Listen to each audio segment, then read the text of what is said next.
There are many keyboards on the market with many variations, but I usually skip reviews because they're simply boring. This is the first keyboard from a brand making themselves different by pushing the limits of design. Gravastar started by releasing some rather strange speakers with legs, but all of their products have caught the attention of the community to the point that they've raised a lot of money through Indiegogo or Kickstarter campaigns in Japan, and they've ended up making some of the best peripherals that I've seen in a long time. In fact, previously they sent me a mouse and I liked it so much that I spent over 200 euros just buying different colors and models because I couldn't ignore how cool the new yellow model looks like, and I had to try the M2 black model since the others are made of aluminum and the black one is out of plastic. And it's unfortunate because even though the design is amazing, they have some issues that they have to work out. And yes, they also released a keyboard with legs, but it's not this one. There are different models or sets and I've chosen the black K1. I'd like to say this one is the perfect keyboard, but it's not, at least for now, and let's see why. Unboxing a product like this is an experience in itself. I chose the black model with this grey gradient, which I had definitely seen on some other keyboards before, but what makes it totally different is the frame, a frame in the brand's purest style. I'm not sure what to call these shapes, but in the video about the mouse I already mentioned that I wished they would release a keyboard, and so they did. The frame follows the same characteristic patterns as their mice and is made of an aluminum alloy, in this middle range model at least. There's a K1 Lite version with a similar style but made out of plastic, and the superior model, the K1 Pro, is also aluminum with the addition of those legs we talked about and has other variations in terms of switches and buttons. I think it's made in a way that it's elegant, and I would like to say minimalist also. These patterns gives it somewhat of an organic touch, as if it were an organism itself.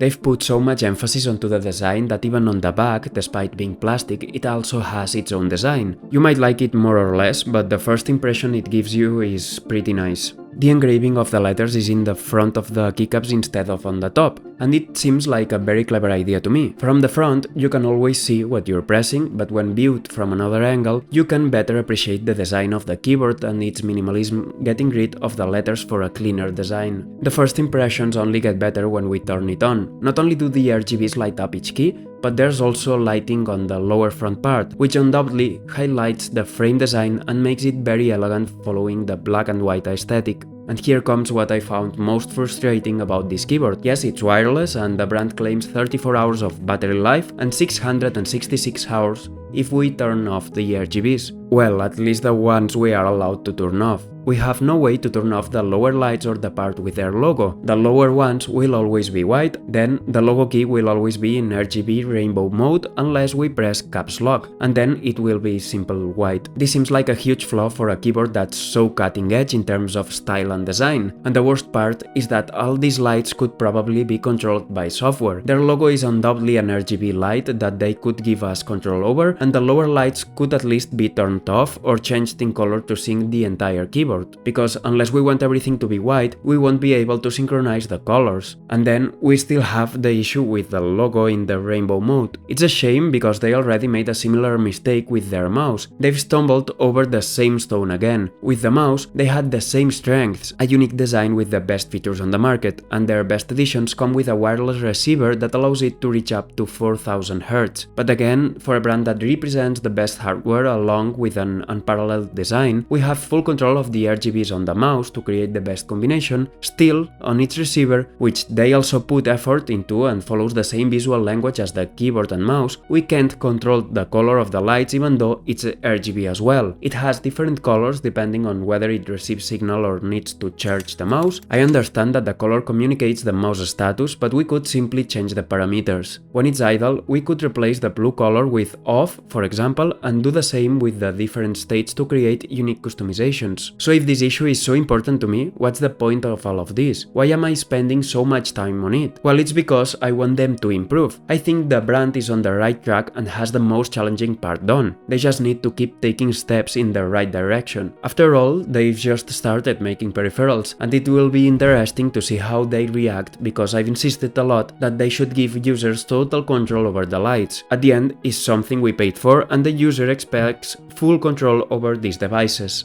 Basically because, at least on my opinion, the mouse has nothing to be jealous from any other on the market with its magnesium alloy along with its lighter plastic alternative. But with a keyboard, I would say that since it's just now in 2024 coming out on the market, they could incorporate features like rapid trigger or snap tap. Yes, in fact, those are features very niche, but for me, that's what's telling me that the product could be better refined. Plus, there would be nothing better than seeing them now release a software update to fix these issues. I think these are the details that would give the brand confidence and value, making users choose their products. Because honestly, now, with their mouse and keyboard, it will be difficult for them to lose their spot on the top of my desk. As you can see, my preferences are really towards design and uniqueness. I like the yellow edition of the mouse so much that I've even considered it just as a display in my setup. Maybe I'm being a bit biased here, but without a doubt, I think it's one of the best designs I've ever seen, along with one of the best sensors on the market. On the other hand, I can talk about the keyboard switches, since I received a prototype before the market launch. Mine has different switches than the final version will have. Specifically, this unit will come with linear Kale cherry pink switches. If that's not a typo, that's how they've called them because they're collaborations between Gravastar and Kale. But with the switch tester I have, I think they're most similar to the Kale cherry red, and I like the feel they have because even though it's very similar to the prototype I have, they're quieter, and that's a positive for me. As I said, these are just assumptions, so don't take me serious here. But the good thing is that the keyboard has hot swappable switches, and every model they've released comes with a different configuration. The stabilizers on the spacebar also do justice and feel great, plus we even have a knob for adjusting the volume, with a quick response and very effective operation. In this sense, I usually prefer wheels because the knob is less intuitive for pressing, and I think aesthetically it sticks out too much, but I still find it very well executed and integrated into the keyboard. A common problem in the world for non-Americans is the layout. Most keyboards are sold in NC layout, and here in Spain we use ISO-S. It's important to keep that in mind, and most people know it and just deal with it. I'm already used to it, and if you already know where to find all the accents and necessary symbols, it doesn't matter that the keyboard doesn't show them. Just change the language in Windows and you have them available where you remember they were. For me, what's really missing from this layout is having a home and the end key. I use the modifiers a lot and I'm missing these too, but thanks to the software I've been able to map them to the right Alt and Fn keys using the tab function,